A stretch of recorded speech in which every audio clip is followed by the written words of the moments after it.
Hello students, welcome to e-learning platform by Automobile Engineering Department once again.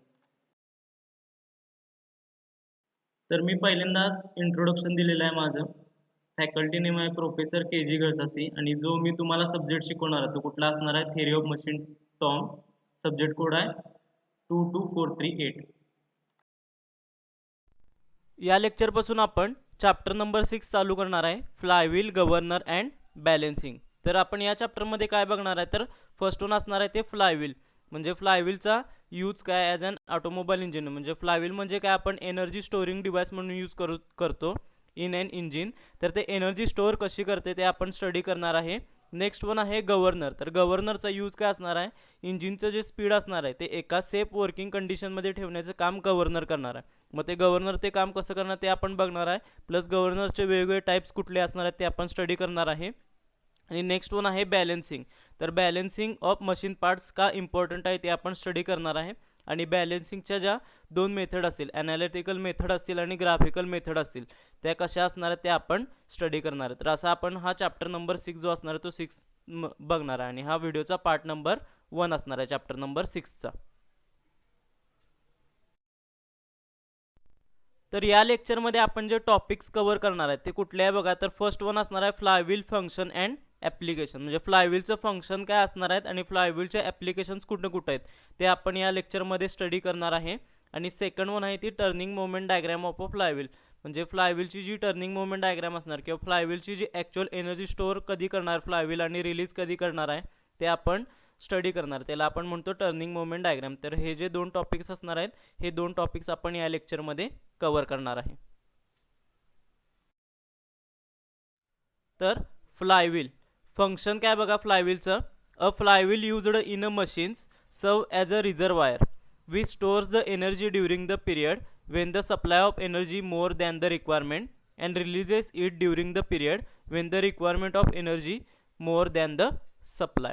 म्हणजे काय, flywheel हा simply एक energy storing device आहे आणि तो मशीनमध्ये कधी यूज केला जातो तर मशीनकडून जेव्हा एनर्जी डिमांडपेक्षा जास्त जनरेट केली जाते तेव्हा जी जास्त जनरेट झालेली एनर्जी असणार ती फ्लायव्हीलमध्ये स्टोअर केली जाणार आहे. आणि मशीनकडून जेव्हा रिक्वायरमेंटपेक्षा कमी एनर्जी जनरेट होणार आहे त्यावेळी फ्लायव्हील काय करणार आहे, स्वतःकडची एनर्जी त्या मशीनला देणार आहे. तर फ्लायव्हील अशा प्रकारे एनर्जी स्टोरिंग डिव्हाइस म्हणून यूज केला जाणार. तर हे फंक्शन असणार आहे फ्लायव्हीलचं. आणि ॲप्लिकेशन्स कुठं आहेत बघा. तर फ्लायव्हील कुठं कुठं यूज केलं जातं, used in steam engine. Steam इंजिनमध्ये फ्लायव्हील यूज केलं जाणार आहे. त्याच्यानंतर युज्ड इन IC इंजिन म्हणजे इंटरनल कंबशन इंजिनमध्ये पण आपण फ्लायव्हील यूज करतो. नेक्स्ट आहे युज्ड इन रेसिप्रोकेटिंग कॉम्प्रेसर. आणि next one used in punching press and pump. तर या ठिकाणी फ्लायव्हीलचे ॲप्लिकेशन्स असणार आहेत. नेक्स्ट वन आहे turning moment diagram of a flywheel. ही सगळ्यात इम्पॉर्टंट डायग्राम असणार आहे. यावरून तुम्हाला फ्लायव्हील कसा वर्क होणार आहे ते इथं तुम्हाला कळणार आहे. तर टर्निंग मोमेंट डायग्राम म्हणजे काय, तर ऑन द एक्स ॲक्सिस आपण काय घेतलेलं आहे इथं क्रँक अँगल घेतलेला आहे आणि ऑन द वाय ॲक्सिस काय घेतलेलं आहे आपण टर्निंग मोमेंट घेतलेलं आहे. तर असं जर आपण प्लॉट केलं म्हणजे टर्निंग मोमेंट वर्सेस जर क्रँक अँगल आपण प्लॉट केला तर त्या डायग्रामला आपण काय म्हणणार आहे, टर्निंग मोमेंट डायग्राम असं म्हणणार आहे. तर बघा, total crank angle turned during one complete revolution is 720 degrees. म्हणजे काय, आता आपण जर 4 स्ट्रोक इंजिन घेतलं तर 4 स्ट्रोक इंजिनमध्ये एक कंप्लीट सायकल कंप्लीट व्हायला किती लागणार आहेत, 2 रिव्हॉल्युशन ऑफ अ क्रँकशाफ्ट लागणार आहे. मग एक रिव्हॉल्युशन ऑफ सर्कल म्हणजे काय येणार आहे 360 डिग्री किंवा 360 डिग्री आणि 2 रिव्हॉल्युशन म्हणजे किती होणार आहेत 720 डिग्री. म्हणजे total crank angle during one complete revolution किती होणार आहे, हा 720 डिग्री होणार आहे. तो आपण इथं दिलेला आहे 0 पासून 4 पाय म्हणजे 720 डिग्री. पाय म्हणजे किती असणार आहे 180 डिग्री. मग 180 इंटू 4 किती होणार आहे 720 degree. Total revolution is divided in a 4 stroke as suction, compression, power and exhaust. तर आपल्याला माहिती आहे 4 स्ट्रोक इंजिनमध्ये काय असणार आहे, 4 स्ट्रोक्स असतात. कुठले कुठले असतात, suction stroke, compression stroke, power stroke आणि एक्झॉस्ट स्ट्रोक. आणि प्रत्येक स्ट्रोक हा किती असणार आहे 180 डिग्रीचा असणार आहे. मग ते आपण इथं प्लॉट केले आहेत. फर्स्ट वन असणार आहे suction stroke that is 0 to 180 degree म्हणजे 0 to पाय. सेकंड आहे कॉम्प्रेशन स्ट्रोक, तो असणार आहे 180 to 360 degree that is compression stroke. त्याच्यानंतर थर्ड वन असणार आहे पॉवर स्ट्रोक, तो असणार आहे 360 degree to 540 degree power stroke किंवा त्यालाच काय म्हणतात वर्किंग स्ट्रोक. आणि फोर्थ वन असणार आहे तो एक्झॉस्ट स्ट्रोक म्हणजे 540 डिग्रीपासून 720 डिग्री हा असणार आहे एक्झॉस्ट स्ट्रोक. असे आपण हे स्ट्रोक्स इथं एक्स ॲक्सिसवर प्लॉट केलेले. नाव in suction compression and exhaust stroke negative loop is observed. It is because work is done on the gases therefore energy is consumed from the flywheel.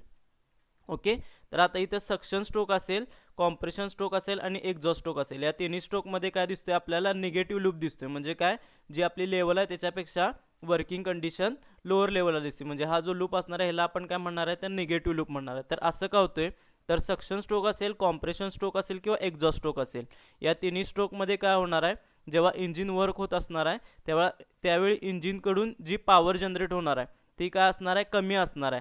त्यामुळे flywheel काय करणार आहे, त्यावेळी स्वतःकडची थोडी एनर्जी काय करणार आहे, इंजिनला देणार आहे. त्यामुळं फ्लायव्हील स्वतःकडची एनर्जी लूज करणार आहे. त्यामुळं इथं आपल्याला निगेटिव्ह लूप दिसणार आहे. सक्शन स्ट्रोक असेल, कॉम्प्रेशन स्ट्रोक असेल आणि एक्झॉस्ट स्ट्रोक असेल, यावेळी काय करणार आहे, फ्लायव्हील स्वतःकडची एनर्जी इंजिनला देणार आहे. त्यामुळं तो स्वतःकडची एनर्जी लूज करणार आहे. त्यामुळे तिथं आपल्याला निगेटिव्ह लूप दिसतोय. तर पॉवर स्ट्रोकमध्ये काय होणार आहे, पॉवर स्ट्रोकमध्ये काय होतं, इंजिनमध्ये जे गॅसेस असतात ते सगळे गॅसेस बर्न होतात. गॅसेस बर्न झाल्यामुळे एक्स्ट्रीम लेवल ऑफ एनर्जी तिथं डेव्हलप होती. म्हणजे जेवढी रिक्वायरमेंट आहे त्याच्यापेक्षा जास्त अमाऊंट ऑफ एनर्जी तिथं डेव्हलप होती. मग ती जास्त अमाऊंटची जी एनर्जी डेव्हलप झालेली आहे ती एनर्जी काय करणार आहे, फ्लायव्हील स्वतःकडे स्टोअर करणार आहे. त्यामुळं स्टोअर केल्यामुळे त्याची एनर्जी तिथं वाढते. त्यामुळं आपल्याला जो पॉवर स्ट्रोक असणार आहे किंवा वर्किंग स्ट्रोक असणार त्याच्यामध्ये आपल्याला पॉझिटिव्ह लूप इथं दिसतोय. म्हणजे सक्शन स्ट्रोक, कॉम्प्रेशन स्ट्रोक आणि एक्झॉस्ट स्ट्रोक या तीन स्ट्रोक वेळी काय होणार आहे, फ्लायव्हील स्वतःकडची एनर्जी इंजिनला देणार आहे. तर पॉवर स्ट्रोकमध्ये काय होणार आहे, जास्त एनर्जी डेव्हलप झाल्यामुळं इंजिनकडून फ्लायव्हील एनर्जी कन्झ्युम करणार आहे. त्यामुळे इथं आपल्याला हा पॉझिटिव्ह लूप दिसतो. तर इथं बघा, during the power stroke fuel burns and gases expands therefore a large positive loop is observed. In this stage work is done by the gases therefore energy stored in the flywheel. म्हणजे सगळ्यात important असणाऱ्या power स्ट्रोकमध्ये energy जास्त तयार होती. त्यामुळे flywheel काय करणार आहे, एनर्जी स्वतःकडं स्टोअर करून घेणार आहे. तर अशा प्रकारे हे फ्लायव्हीलचं वर्किंग होणार आहे. अशा प्रकारे हा फ्लायव्हील हा एनर्जी स्टोअरिंग डिव्हाइस म्हणून यूज केला जाणार आहे.